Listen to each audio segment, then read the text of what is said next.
I am here with Alyssa Mastromonaco, Amanda Nguyen, and Megan Gailey. Sanity Corner / I Feel Petty, aka Sandy Petty. You know what, Amanda? I'm going to have you go first. Are you finding something to keep you sane, or are you feeling petty this week? I am so petty. I'm so petty today. This is my first petty, and let me tell you why. I travel a lot. I love my home, and every single morning this week, I've been woken up at 7 a.m. because of the construction. I am a night owl, and I know 7 a.m. to people, they're like, what? Like, we already, ran, I don't know, a 5K or 10K. But for me, I am not up at that time. And so, the construction has started every day at 7 a.m. Yeah, I'm really petty. So today I wrote an email to my leasing office. It was a little petty. But you know what?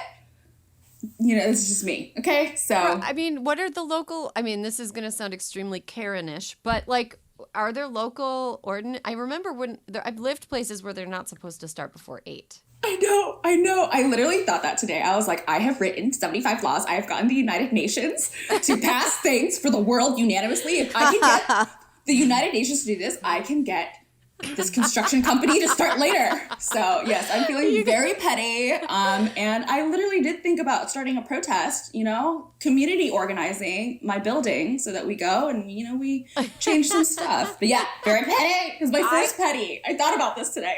I have also looked up because my old neighbors were putting in a pool at one point, and I was like, I'm going to murder all of them. Yes. And I looked up what time things, and it was 7 a.m. And then I said, well, we got to change the law. That's too early. This is my next law. Yes, thank you. The only thing is, during the summer in a hot place, sometimes 7 to 9 a.m. is the only time of day when you can do anything that's totally manual. Well, and then we got to factor in global warming, because it's why is it only unbearable to be outside from 7 to 9 a.m.? Because the earth is heating up. Yep. They should give you some kind of stipend, or at least issue you noise-canceling headphones or Thank something. you. Caroline put some in the chat, some headphone or some earplugs for you. Oh, good. See, yes, but the earplugs are a problem, because what if there's a fire and you don't hear the fire alarm? Sorry to be a downer, but this has crossed my mind before. Sorry, it has. I just needed to say that out loud. Oh, because I used to sleep with headphones until I thought about that, and then I stopped. Yeah, that's Caroline says you'll still hear the alarm. Okay, Caroline. Yeah, thanks for all that consumer testing. Thank you. I will go next. I know that spooky season is over for another almost year, which is fine. We took down our massive Halloween display in our yard recently, and it was an undertaking.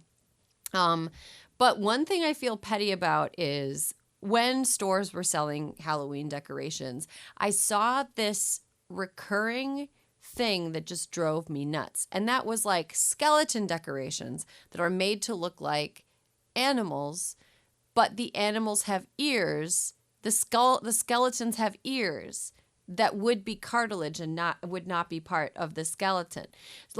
You see a cat skeleton in a store, the cat skeleton doesn't have two little points coming up.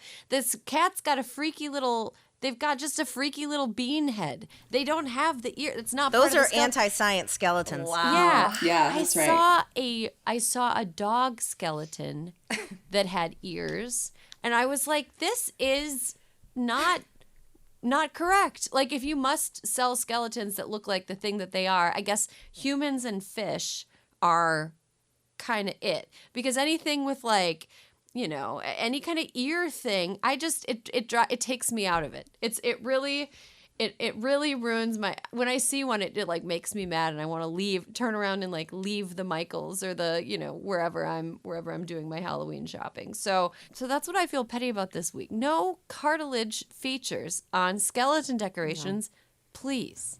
It's fake.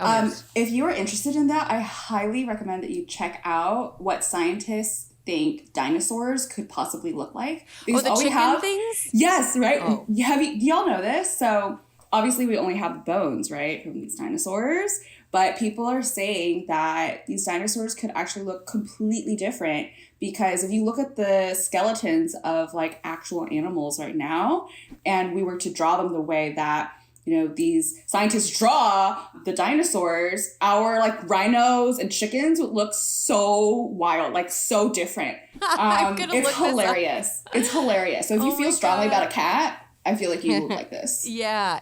Oh my gosh. I'm definitely going to look that up. Also, like, imagine the earth inhabited by like giant killer chickens. There's something so funny about that. Alyssa, petty or sanity? Petty. So all of the people who love to, wear their American flags as like a political statement, as if, I'm American, yay. Okay, here's my issue. The other day, I was driving into town and it was pouring rain. And all these people with their malevolent twerp Lee Zeldin signs and all of their like Trump 2024 signs had the American flag up, and it was raining. And the thing I think is wild is all of these people who use the flag as the symbol of their patriotism, thereby making them better than everybody else, literally don't know how to treat the flag. The flag doesn't hang on the ground. The flag comes down when it's going to rain. And I just think that it is, if the through line of today's episode is hypocrisy, I just wanted to round it out with how people who use the flag as their like, I love America, make America great, look at me. Then there's one guy who drives around town that's got a flag on his truck and it's been on there for so long it's like shredded and shit. I was like, you're not Paul Revere. If you're gonna have the flag, treat it right. There are rules. There are rules. Just saying. There are rules. And if I know them, they should. I don't even care about the rules, but it's like you are so mad about kneeling. That's exactly correct. Probably if your dog shit and you ran out of newspaper, pick it up with the flag and yell at Colin Kaepernick. And it's like, okay, whatever, you psycho. Okay, well, you can obviously tell I'm going to pick petty. Yes, so, 4 petties. This is a rare 4 petty week. This is where we come. Okay, so we went to like a fall... it was called, I can't say the name of it, but we went to like a fall thing, where pumpkins and stuff. And I know the holidays are upon us, and so traffic gets bad, parking lots get really packed. We were trying to park in a parking spot that was designated for us, because we had a handicap placard because there was someone in our car who was handicapped. And the person standing in, like, they parked in the spot next to us, and then they stood in the parking spot, not to save it, but to just stand there and to futz around with their car and to brought their child around to that side. And I know that there's been data that when you see someone needs the parking space that you are occupying or you are blocking, people tend to go slower. If you are one of those people, I wish bad things for you. That is evil. That is bad. If you see someone needs your parking space or the one next to you and you don't get a little clip in your step, fuck you. Especially if it's a disabled designated parking space. Yeah, seriously. And I got out and fought. I made my mom get out of the car so I could get out and raised a big old stink. And then the woman tried to yell at me. And it's like, no, you're wrong. Move. There's studies on this that people walk slow. Like, what is it, like, about control? It's like that, when you're, like, waiting and you see someone put the bag in their car and then they get in the car and just sit there. And it's like, people psychologically go slower.